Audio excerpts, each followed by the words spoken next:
Welcome everyone to the fourth edition of Orienteering USA's monthly forum. I'm John Torrance, the VP of Competition, filling in for Joseph Huberman, the VP of Club Services, who usually does this, who is freezing his ass off in Iceland at the moment. And apparently based on the photos he sent back, having fun doing it.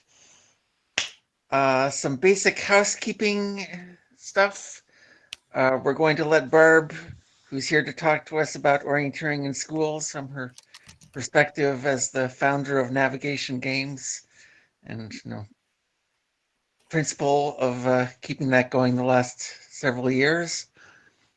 We're going to let her do her presentation and then have questions and answers thereafter. If you want to add any comments or questions into the chat while she's talking, great. Or you can make notes to put them into the discussion later once we do the Q&A. During the Q&A, you can raise your virtual hand. There's the hand icon there, and we'll try to call on. I'll try to call on you in the order that you do that. Please, if you don't already have your microphone muted, do so now. And if you can't see the presentation that Barb's sharing well enough, the suggestion there on how to maximize the screen size is the last bullet point of this slide. And I think I skipped over, we are recording this for people who can't join us tonight. If you aren't comfortable with that, please turn off your video or don't talk or leave the call entirely, whatever it takes to make you comfortable. With that, over to you, Barb. Thanks a lot, John. Hi, everybody. I'm really excited to talk to you tonight. The topic is school orienteering, and here we go. I'm Barb. I am the founder and president of Navigation Games and an orienteer, and I've been active at the local and national level in orienteering for some years. So in my talk, I'll briefly talk about why school orienteering or why bringing orienteering to kids. And then we'll look at some programs around the United States and the world to see what's happening in terms of getting kids engaged in orienteering and try to distill some best practices from that. And then I'll tell you about Navigation Games and our approach. And then we'll have a significant amount of time to talk. And some of you are more expert than me at all of this stuff, so I'm happy to have you all here and have you participate. So why bring orienteering to kids? For me, it's simple. It's good for the sport and it's good for kids. It's good for the sport because getting kids orienteering increases awareness of the sport amongst the kids and their families and the teachers and the school and the community, and it increases participation. Getting kids orienteering is really good for kids. It teaches map reading skills, but it also gets them outside into nature. It's exercise, it's problem solving. It can develop collaboration and communication skills. Let's take a look at at how kids get started in orienteering. So in the United States, there's a number of routes into orienteering. Many high schools have JROTC units, and many of those units participate in orienteering. A lot of kids are introduced to orienteering through scouting. There are a number of companies and organizations other than Navigation Games that are bringing orienteering to kids in schools in the United States, including the late Ed Hicks, who did a lot of great work through his company and made a lot of maps. I love this league that Cascade Orienteering Club does, the Washington Interscholastic Orienteering League that runs every winter. So they have a bunch of events, hundreds of kids come to each one. It is sustainable because it's been running for decades. They've reached over 10,000 kids. They have a combination of a paid and volunteer staffing model, super well organized. Students who participated have gone on to join the club and even to compete on our national teams. I wanted to mention the OUSA Youth Mapping Project. This is going to be the topic of the Orienteering USA Forum in April, on April 11th. So we'll go into a lot more detail there. But the main goal of it, even though it is ostensibly about mapping, is really to bring orienteering to children in new ways, in new places, and taught by new teachers. So what we actually do is we match schools and youth serving organizations with orienteering cartographers, provide some money for that. And it's a great way to develop more trained orienteering mappers. So a lot of junior team members and recent junior team members have started mapping for us, and it encourages relationships between local clubs and schools. So you'll hear more about that in April.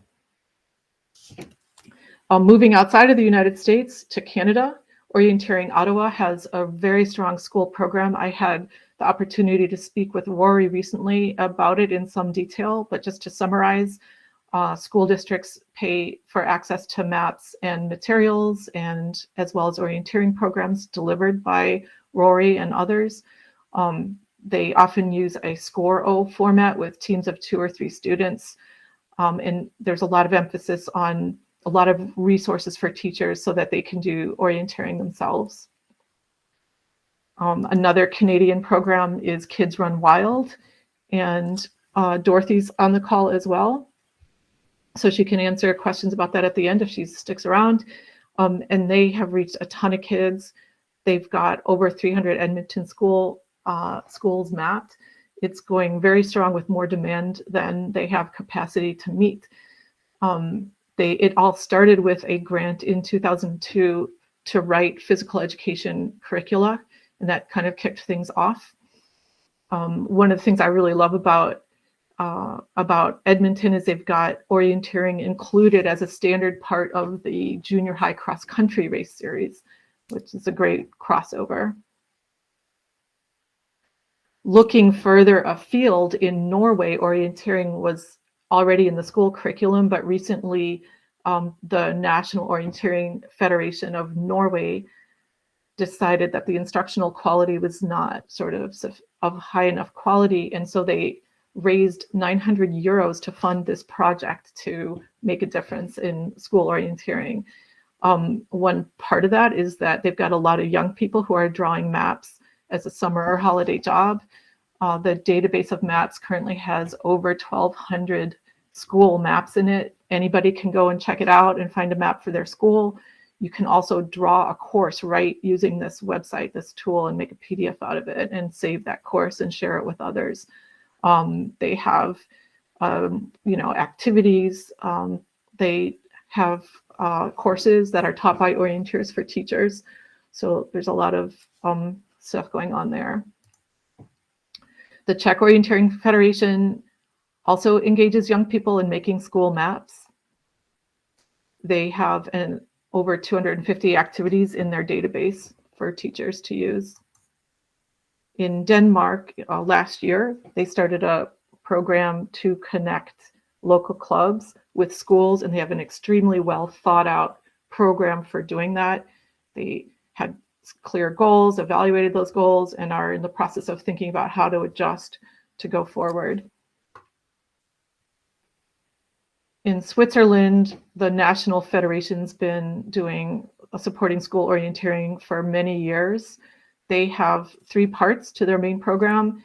The Tour de Suisse is a half day at a school where a couple orienteers come in and work with 40 to 80 kids, and they have a standard format of activities. So they start off with a punching sprint. So this is electronic timing, no map.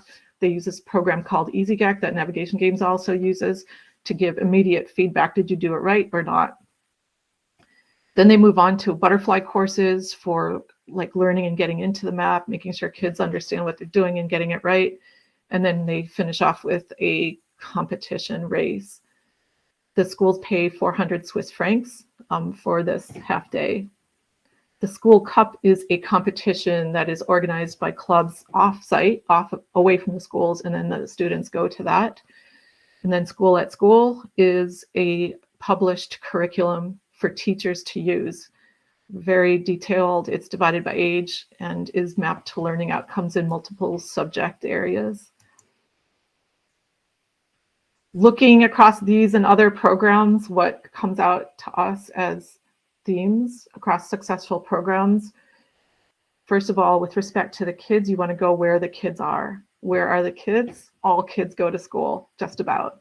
So it's a good place to bring orienteering to.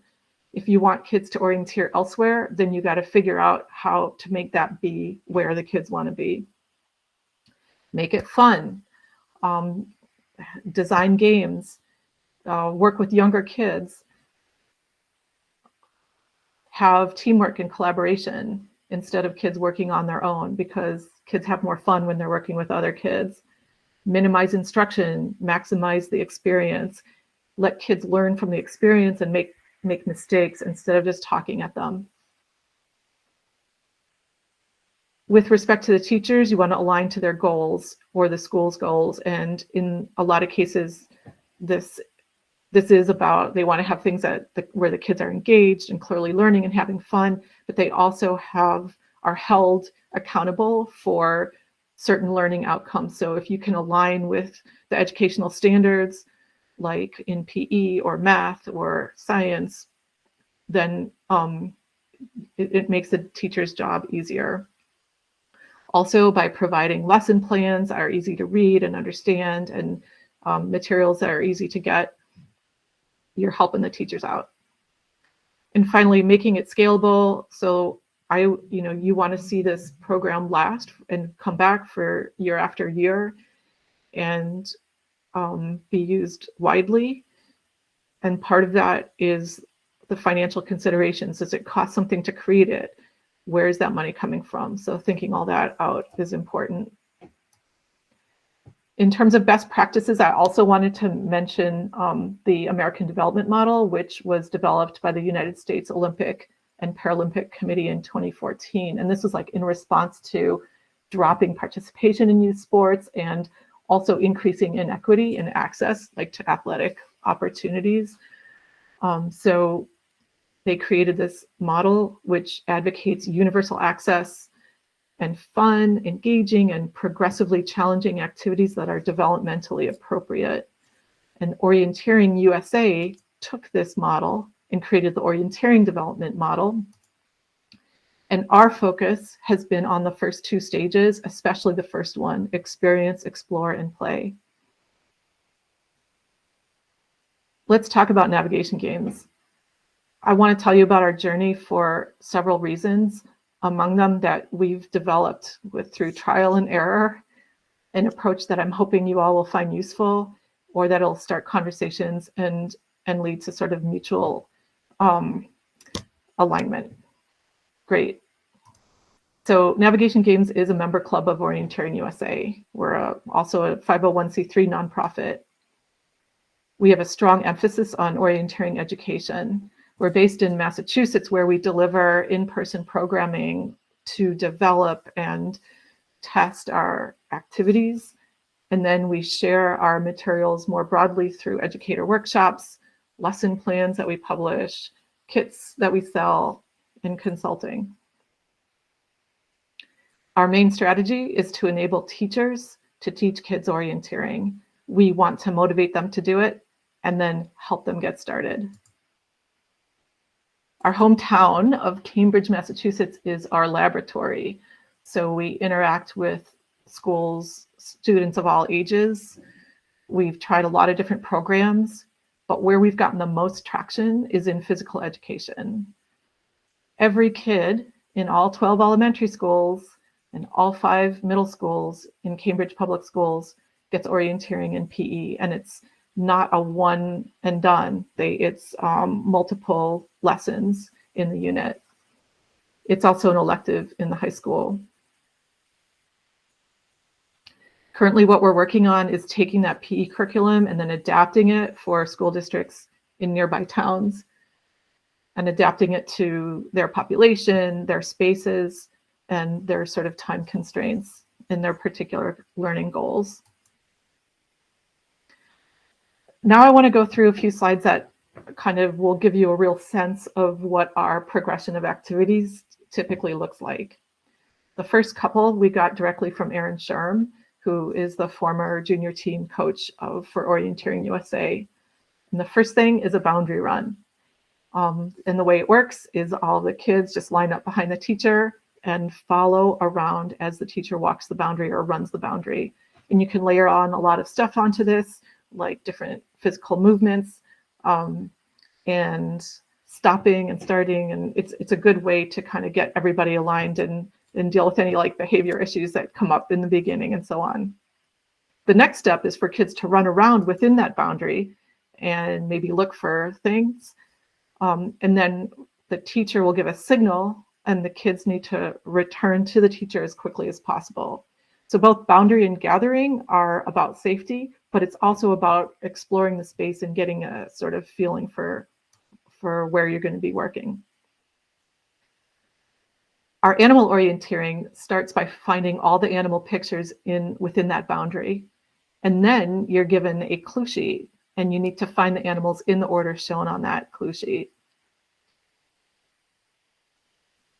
We encourage them to try the same course again and to start to experience what it's like once you know where the controls are. You can go a lot faster, and even to do it from memory. Afterwards, we'll talk about what happened, hear their observations about how they remembered stuff, and if we have time, we'll have them draw a map of the space. Our next step is to move on to a geometric layout of checkpoints. So first, we play the same animal orienteering game and find the animals in order. And after a couple of rounds of that, we pause and have the students fix mistakes on a map of the controls that we draw, or otherwise start to introduce the map. Then we work up to doing courses on a map. And with the younger kids, we might take this slowly and have a few steps, but we eventually get to this point.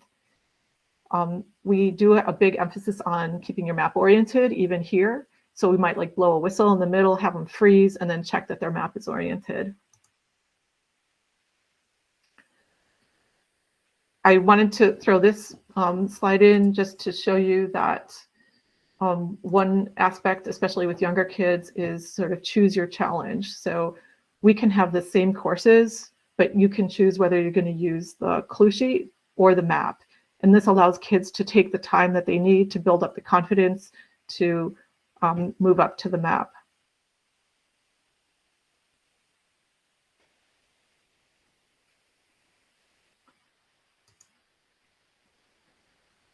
For the younger kids, we will often use a drawing as a bridge to being able to understand the real orienteering map.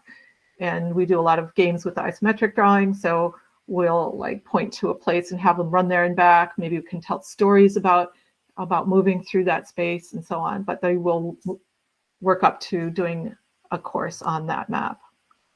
And then we have various other activities to get into the orienteering map. We'll do another clue sheet orienteering like Animal O, except for now it's symbols, and you have to visit a place that matches that symbol. We don't use compasses in the beginning because we want kids to relate the map to what's around them and orient it without being confused by an additional piece of technology. We're currently selling a navigation games kit on our website that sort of supports this progression and beyond. We have these lesson plans as well, and this is sort of a one-pager that summarizes a lesson. This format was developed with a bunch of educators, and it has things like what are the goals, learning outcomes, what is the sequence of steps for delivering it, materials, vocabulary, reflection questions, and then alternate and extensions. We do in the sort of full form, longer form lesson plans map to standards, could be PE standards, math, environmental education, and so on. And then we have a bunch of games that we play once we've gone through this progression. Each of these could take like one classroom period. And we do this at all levels, including junior high and high school. I wanted to just emphasize that as deceptively simple as this progression might seem, it's actually the result of a lot of work and a lot of testing. I've put in bold some names that you might recognize from Orienteering USA.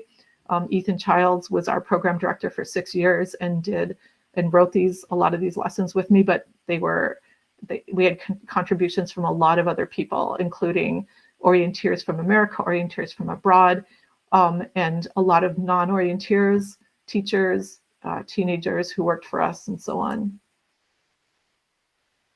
We do have an Orienteers in Residence program where we welcome orienteers from abroad. We provide housing and food, and they stay for a few months and help deliver our programs and design new lessons and activities. I'm really proud of what everybody has done with navigation games and excited about it. We've worked with a lot of kids, a lot of teachers, many of whom are now teaching orienteering on their own or with our help. We've hosted a bunch of foreign volunteers. We've had US team members working for us, paid young people to teach orienteering and get some career experience, including working with the City of Cambridge with their summer youth employment program. Made a bunch of maps. We got orienteering into a bunch of schools, created this kit, and developed curricula. So that's been awesome. I want to kind of go back to when we got started in 2015, and we had this really huge stretch goal, which is to get every kid in Cambridge to orienteer, which seemed impossible, and yet we put it out there. We've done that. Every kid orienteers in Cambridge if they go to public school. Multiple times. In third grade, they orienteer. They have a 6 lesson unit. They can also do after school orienteering. So we actually achieved this stretch goal. Our current stretch goal is to get every kid in America to orienteer. And this is where I would like your help. What we want to do some things for orienteering clubs. We would like to share ideas with you about how to work with kids. We already recommend you to educators that we talk to at workshops and conferences, and we would like to be a resource if schools contact you and want help. With that, I will pause and we can have some discussion. John.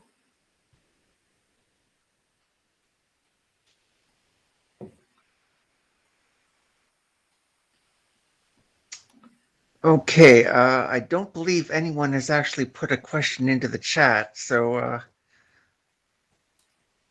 does anyone want to raise their hand immediately with a question or a comment?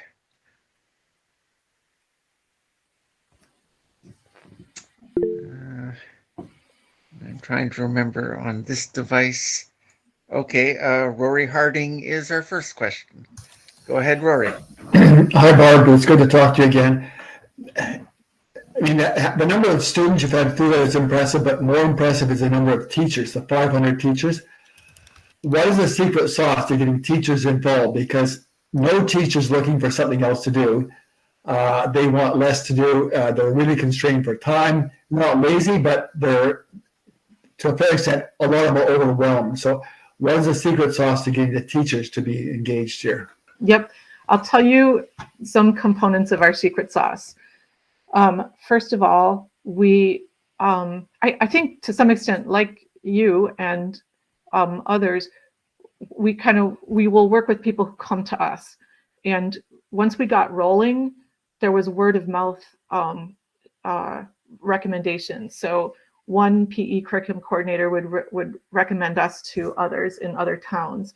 Similarly, we do some work with Parks and Rec departments, and there we get recommendations because they have their own network. We work at the district level where possible. So sometimes our first contact is a teacher, but as quickly as possible, we'll get to their boss who manages physical education or math or whatever it is across the district. And that way we do professional development workshops with all of the teachers in the district, try to make them have as much fun as possible. And then a lot of times it's the PE boss or curriculum coordinator or head of PE wants teachers to be choosing to do this. So they'll invite teachers to say, you know, like kind of raise their hand, who wants to take this into their classroom. So as much as possible, we're working with people who are willing. The other thing I want to say is that we have started to attend educator conferences, and so we go to PE teacher conferences, we go to environmental education conferences, experiential education conferences, and we're just starting with a math teachers conference in March, where we're co-presenting with a math teacher who worked with us to develop an orienteering-based curriculum for 7th grade. So when you go to these educator conferences, you are working with teachers who are choosing to come to the conference, which means they're already like motivated and excited to learn something new. So they're relatively easy to work with. So that's some of what we do.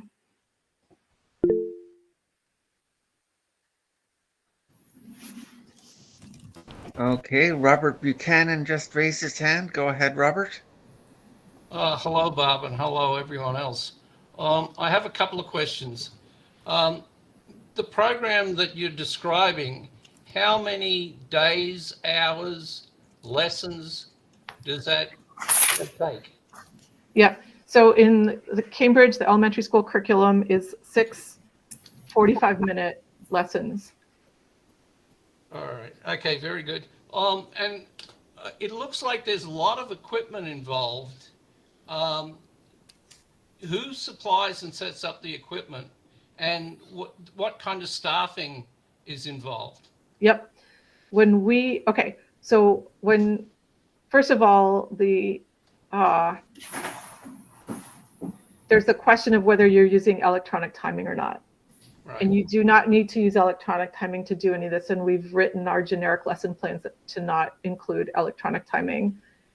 We are kind of addicted to electronic timing, to using Sport Ident when we actually go and deliver programs, because it's so much fun for the kids and it frees us up to focus on the kids that are having trouble, while the kids that are getting it can just like self-serve and zoom around and do the next thing and the next thing and the next thing. So it works super well. But if you put aside the electronic equipment, then the equipment is just, you know, your typical markers, animal clue sheets, maps, and it's not too bad. And all of that stuff, we do make it available in PDF format if a school wants to print it out and laminate it themselves, or we sell that kit that I showed you a picture of. And what about staffing? Oh, thank you. Yeah, so we, the way we like to work with a school district is we start with a professional development workshop. That's one navigation games person. And then we schedule so that we can come in and co-teach with each teacher the first lesson of the first instance of a lesson that they're teaching. And then generally the hope is that they can kind of take it from there. It varies by school district. Sometimes we have the luxury of being able to be present for more, but typically we have one of our staff present for each of those things. And you find to set up all the courses and equipment, etc., with one person, that's workable? Yeah, in fact, at the high school level, we've got it so that the kids, like the first thing that happens is the kids go out and they set the checkpoints, and then we, if needed, we can check them. But we build in like hanging, and we're working in a relatively small park, a relatively small area for the most part for these school programs. So it is not too time burdensome to even include setting out checkpoints as part of the class period. One other question, which hopefully I'm not taking up too much time. I work with an outdoor education program here in northern Westchester County in New York, and their emphasis is on teamwork, cooperation rather than competition. Have you encountered that, and what is your recommendations on that situation? Yep, I think focusing on teamwork rather than competition is a great idea because it's just more fun. Even in remember that activity that was gathering, like on the teacher's signal? Yeah. We like to even turn that into a group activity. So it's like, how fast can the whole group get back? And then if the teacher does a silent motion instead of calling everybody, can the kids be paying attention to that and then help each other get back, so that as much as possible, we're framing things as successes when the whole class is able to do it. And then we usually pair kids up for a lot of these activities and have them working with each other. Whenever a kid seems to be struggling, we try to pair them up with a kid who is getting it. So, and then when we're, doing Scoro type things with older kids, then again, we like to have kids working together. It's just more enjoyable for them, if not to mention all the benefits of sort of working together in communication and collaboration. I think the competition, there's going to be kids that, like, competition is sort of naturally available in the activity, and kids who are into that and like go for it. But the way that orienteering works and sort of the staggered starts and stuff, you often we're encouraging them to be competing with themselves. So Animalo, can you beat your time? But do you do courses and events without any timing, just to get around a course or complete the course? Our big emphasis is on completing it. We do include the time, but the purpose of the electronic timing equipment, I should say, is not to time the kids. It's really to make sure that they visit the checkpoints in the right order and they get the feedback that they've done that. Excellent. It is true that the time is displayed, but the main purpose is, are you doing it in the right order or not? Are you getting it or not? Okay, thank you very much. That's great. I'm going to jump in while we wait for the next person to raise their hand. You've basically conquered Cambridge, and you said you were going out to other school districts nearby and having to adapt what you do. How difficult was that? What kinds of things did other places want you to change? Because Right. You wouldn't think there'd be huge differences between Cambridge and the school district next door. Yeah, but who knows? One of my maybe either characteristics or faults is that I'm very accommodating. So instead of saying you need to give us 6 PE classes, we'll say, how many classes can we have? Or they'll say, this is a pilot, we just want to do 2 classes. So that's the main thing, is that we adapt to the number of sessions that they're willing to give us. And we're also trying to be flexible in ways so that it feels to the teacher like they're having a hand in collaboratively defining what it is that we're doing. So but it's basically like the number of classes, the length of each class, how many kids there are, whether or not we're using electronic timing, and then what the space is that's available. And also sometimes there's like more behavioral issues, or there's kids with disabilities that we want to make sure they're fully included. Those are some of the things we're adapting to. Okay, and Mike Bruns raised his hand a little while ago. Hello, I have an easy question and a longer question. It's just been a couple of years since I finished elementary school in Wayland, Massachusetts. And I just can't remember how many PE classes we had per week. So in Cambridge, they've got 2 classes per week. Okay. In Brookline, it's either 1 or 2. So I think it's typically 2. Okay. At least around where we are. Now that you mentioned that, I seem to remember that. And my next question is, it seems like it seems like the big school programs that you have outlined, navigation games, and then the Ottawa program and the Edmonton program, it seems like they are all coming with at least one person for whom it is a full-time job. Is that true? And it almost seems like that's needed in a community. Yes. Okay. And then could you comment on how the school program ties into whatever local club is operating in that city? Yeah, I want to modify my first answer. So where navigation games, when we first started with the PE in schools, we were in every single PE class in Cambridge, like every single one we went to for a couple of years, and we're weaning the teachers off of us.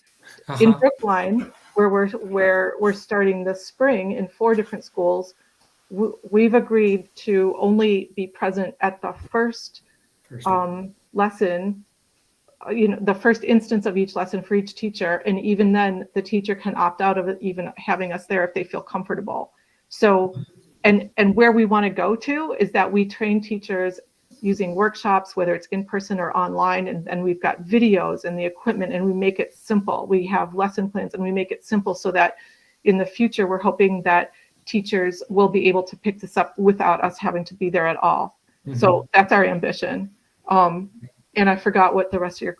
Well, I actually want to continue on this thing. For those navigation games personnel who are in the class, this is not a volunteer effort. They are paid, and it's coming from grants, and maybe the school district is paying for some of this. Is that all true? Yes, we have a mixture of paid and volunteer workers, but we also have a paid executive director. So yeah, we need to find income to cover those costs for sure. The school districts do pay us as vendors.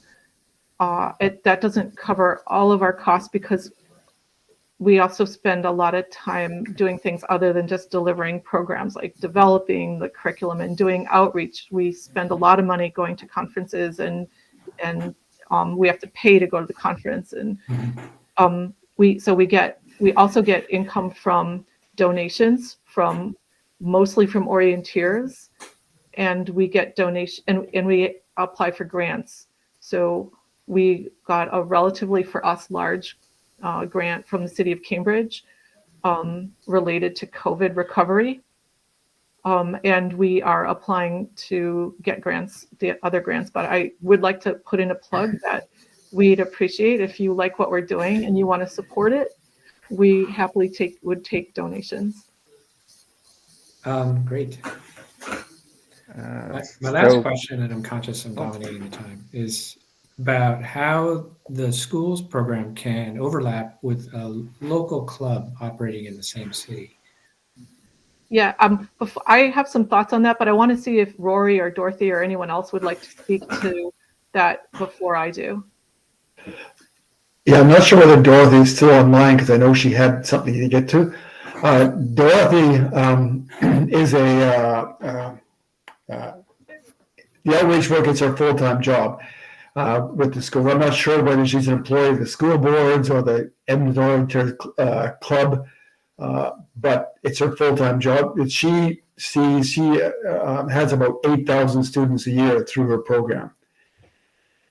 For me, it's not a full-time job by any means. I donate about half the time in the club, and I get an honorarium for the other half. But I mean, in 2023, for example, I had 2,000 students through. I did about 90% of it myself alone. I got an honorarium for about probably 160 hours, and I donated, with all the administration, development, and everything else like that, about another 160 hours. And it is separate from the youth training programs because we have Learn To programs for youth and adults 2 nights a week. We've got running clinic 1 night a week. We've got advanced training 1 night a week here in Ottawa, which are separate from the school outreach program.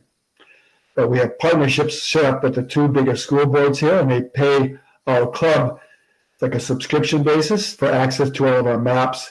And it pays for the teacher clinics for my time at teacher clinics and things like that. But the outreach, we charge on top of that, $25 an hour. So that's the summary of it there, Mike. Okay. And Dorothy is making additional comments in the chat.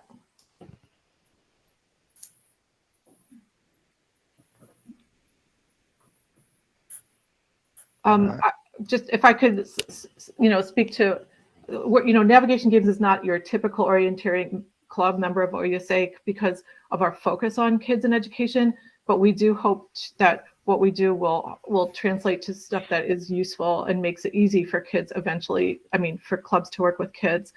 I think at a minimum, clubs can welcome educators and teachers to come and experience orienteering at their events. So that's nothing different than what you're already doing, welcoming beginners and helping them and showing them what to do and how to get started. And, I think out of those visits and conversations, maybe additional interaction will grow somewhat organically.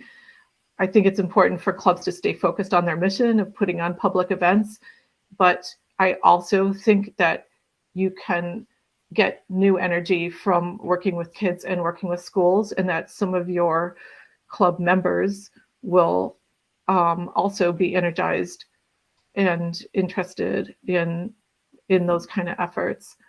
Schools might want to borrow equipment. You might want to put on or welcome school kids to come to your events. If you really are interested in increasing your membership and getting families from the school to join the club eventually, you have to pave that path and make it really easy by thinking about, how you can go to them and how you can market to them. So that's a whole project that I'm not currently engaged in, but I know that people have thought a lot about it and that it's not necessarily straightforward, but you have to really put thought into it. Barb, is my mic working now? It's Dorothy. Hi, Dorothy. Yes. Oh, perfect. Sorry, I'm double booked for meetings, so I had some stuff turned off. So yeah, I am employed full-time with the Edmonton Club. Our revenue is through grants and school programs. So our part-time person is also employed through the club. We make quite a bit of revenue through our school programs, even though we charge fairly nominal rates, especially for high school summer school sessions.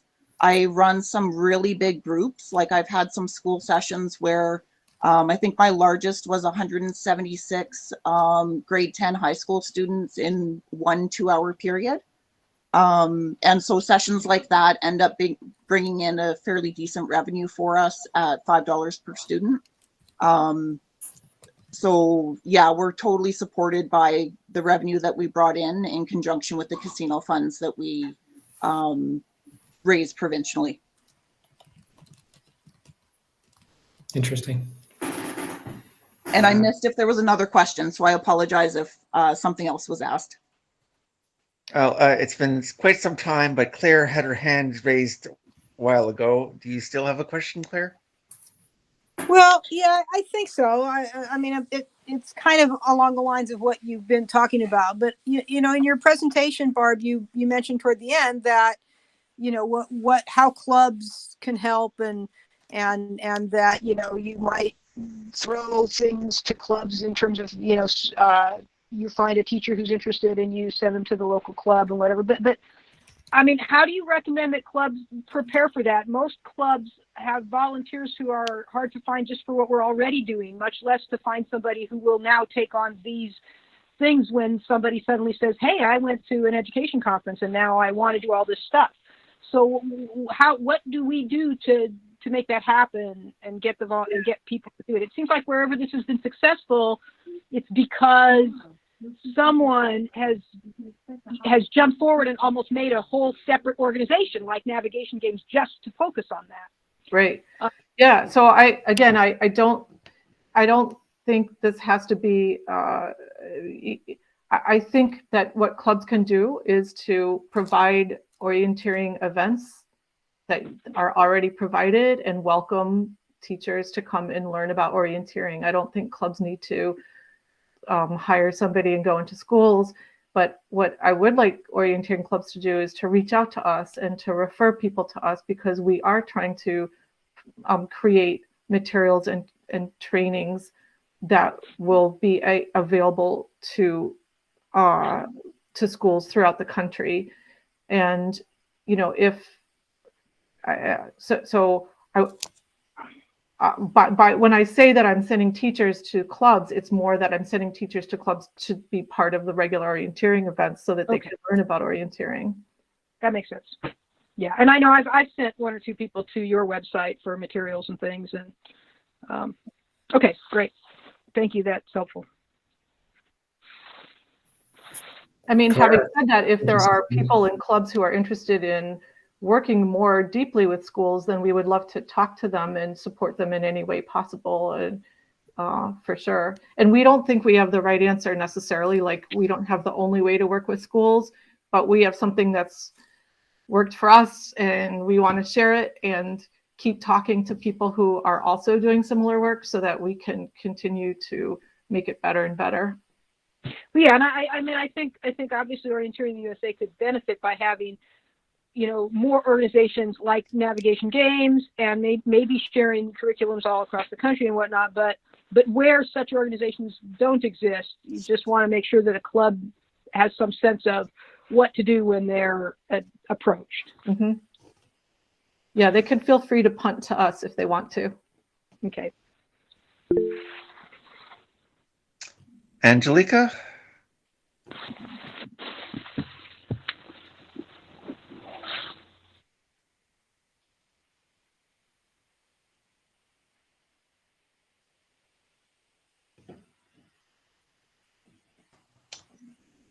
Sorry, you don't appear to be muted, Angelica. Nope, we can't hear you. No, we can't hear you.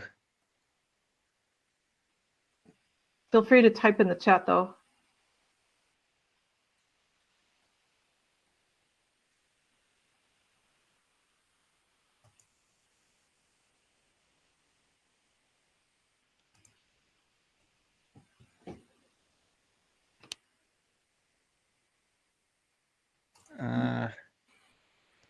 Maybe while Angelica is either typing or figuring that out, we could take Eric's question or comment.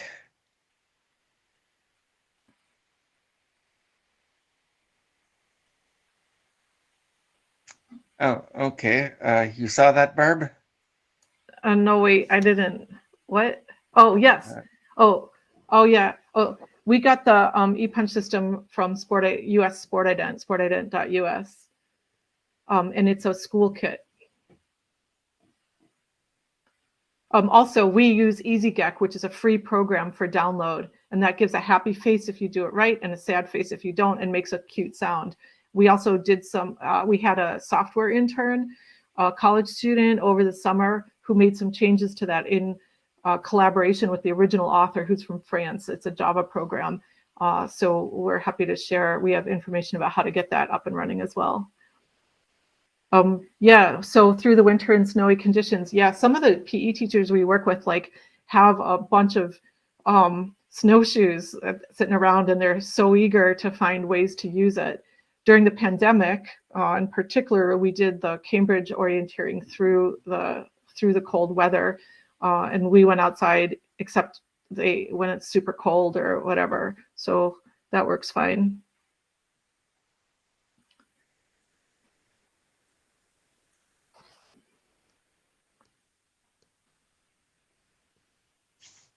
Yeah, so let's see, I should have put a link.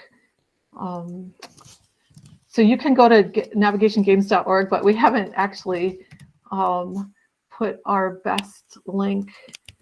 Our website needs fixing. So I think I just put into the chat twice a link to a sort of Google site that we have in which we've got some of these lesson plans, or at least a previous version of them, available.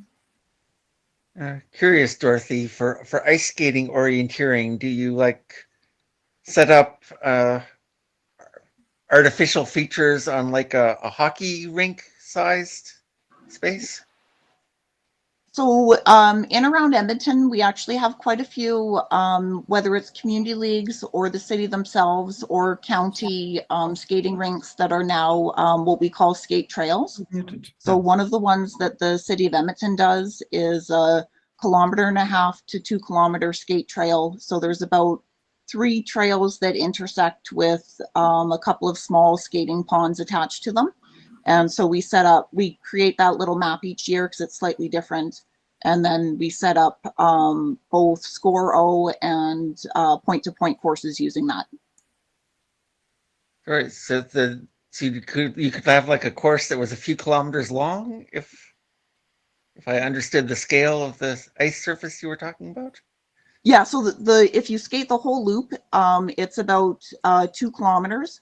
So depending on how we're setting up the point-to-point courses, they can be, I think the shortest one that we have so far this season is about 600 meters. And the longest, I've gone fairly easy on the kids so far, but when we do our club event towards the end of the month, there will be longer ones. So I think that the longest one that I currently have printed is 1.7 kilometer for the point-to-point, but of course that's as the pro flies. I haven't posted the map yet, but either Elizabeth or I will probably post it on our Kids Run Wild Instagram at some point this week. At some point either tomorrow or next week when we're running some more sessions. We don't post the kids, but we do post some of our map photos. Yeah, okay, cool. We try to incorporate orienteering in any opportunity that we can think of in and around Edmonton. So one of the ideas that we are formulating but haven't talked to the pro skateboarder yet is an indoor skateboard orienteering. So there's a really cool indoor facility that this skateboarder used to do quite a few of our school sessions and loves orienteering, but his profession is skateboarding. So the goal is to chat with him and see if we can do a promo video using an indoor skateboarding course with him performing some tricks along the way. Okay, that I don't think anyone has done that in the genre of online orienteering videos that I've seen many of the years. Yet. I'd like to hear when that happens. I don't think. Oh, okay. A question from Tori in the chat. Is anyone using a phone-based punching system, especially with older kids? Rory, didn't you tell me you were? Yeah, we use at some schools we have MapRun courses set up, which is a free phone app, and it takes a course that's been laid out, obviously tied to GPS coordinates. But a lot of our maps in Ottawa were based upon LiDAR based, so it does take a bit of work. But it's the free MapRun phone app that we use at one school. We've got a number of courses set up. The advantage is that there's no setup time for the teacher. Once the courses are done, they can just go out and use it anytime. But everyone has to have a cell phone and has to be set up with battery saver on, and the GPS has to run all the time and things like that. So we're looking at trying to get some old iPhones or something like that, a set of 10 or 12 that can be loaned out to schools or something like that. But that's down the road a bit. But it does mean that there's no setup time to lay out controls for the teachers, which is a huge advantage.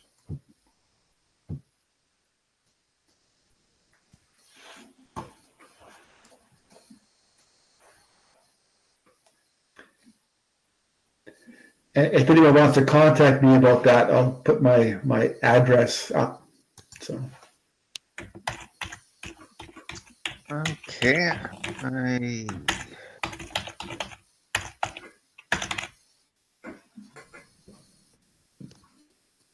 I don't believe anyone currently has their hand raised. Have Have we exhausted people's curiosity?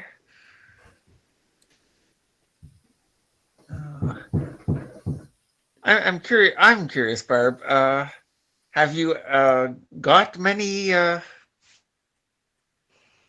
people, teachers, or anyone else reaching out from outside the greater Boston area in any numbers or at all? Yeah, so somebody from Florida purchased our kit. We just started selling it, so that was a surprise. And the other 2 kits that we've sold went to Colorado. That was the result of an educator workshop we did called the Inside Out Conference by the Children and Nature Network that we did at the YMCA at Estes Park, Colorado. So I think coming out of these educator conferences around the country, we might start to spread a little bit. When you're doing some kind of teacher training event or conference, you feel it's possible to get someone with no orienteering background to a point where they could teach it themselves without Yes, I do. I necessarily having totally help. do. I mean, the PE teachers pick it up super quick, and the activities are fun games that once you understand what they are, and they're just more games to play with the kids that happen to be developing orienteering skills. So I think with a combination of workshops and eventually videos and lesson plans and maybe online workshops, I do believe that we can enable teachers. How shall I put this? Do you feel navigation games and what you offer is prominent enough on the Orienteering USA website? Well, I'd like even the youth mapping program, I'd like to be front and center. So it'd be good to, I don't know. We'll think about that. It's a good question. I mean, you and Clint and I at least should maybe put our heads together about that. Because I don't think anyone else in the US is really doing the equivalent of what you're doing. So to the extent that people want the kind of resources you're selling and offering, we probably ought to be trying to make sure they can find their way to you from us. Meanwhile, though, Angelica has put her hand up again, and hopefully your mic is working. Okay, can you hear me now? Yep.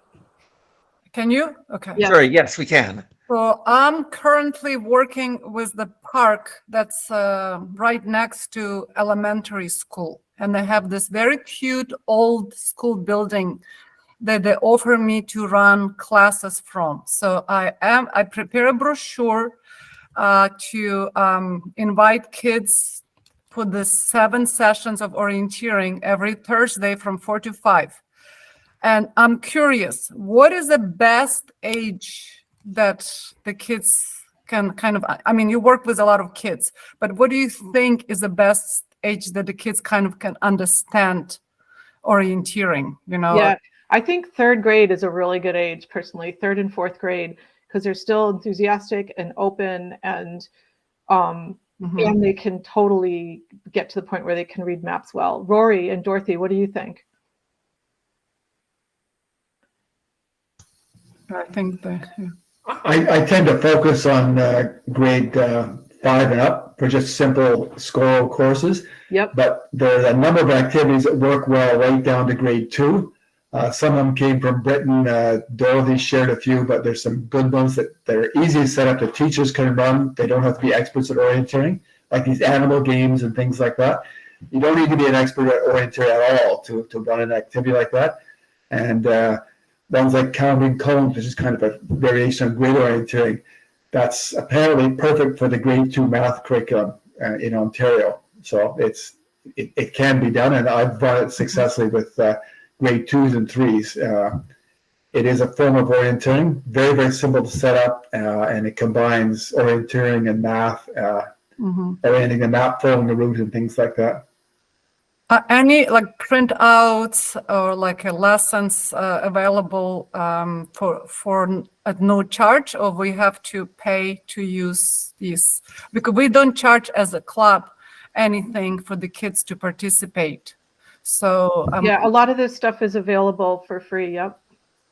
If you, Angelica, if you contact me, my address is in there, outreach@autooc.ca. I'll send you some lesson plans. all right. If you can text me your email. Oh, I see your email. Yeah. All right. I'm just realizing I don't think we addressed the question Rory put in the chat about maze orienteering in a gym. Whether you do that or anyone else you know does that. As I mean, do you do that if it's raining cats and dogs outside, or? Yeah, so we've done maze orienteering in a gym, but most of our maze orienteering has actually been outside because we have a sort of setup that's easier outside. And then there are indoor games that we have, including basketball orienteering and world building, where you're creating some terrain with like gym mats and chairs and tables, and then make a map. And so it's important to have alternative activities so that you don't lose out on the opportunity to teach orienteering to kids if it's bad weather. Yeah, we do some activities too, like where the students will map out the classroom or library. One of my favorites is having a map of the library in a school, including the shelves, and then just using magnetic decals on the shelves to create the courses. And then the kids can get involved in where those decals go as well.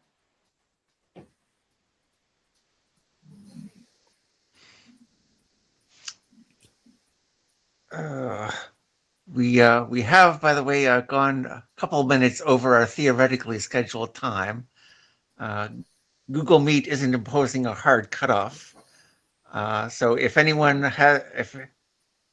of you have one more question, raise your hands. Or at this point, just speak up since we don't have a queue.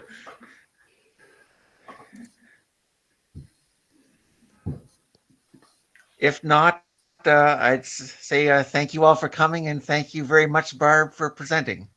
Yep, thank you all. Thanks so And, much. We'll hope to see you. I believe we're going to have Mary Jones presenting for the March Forum.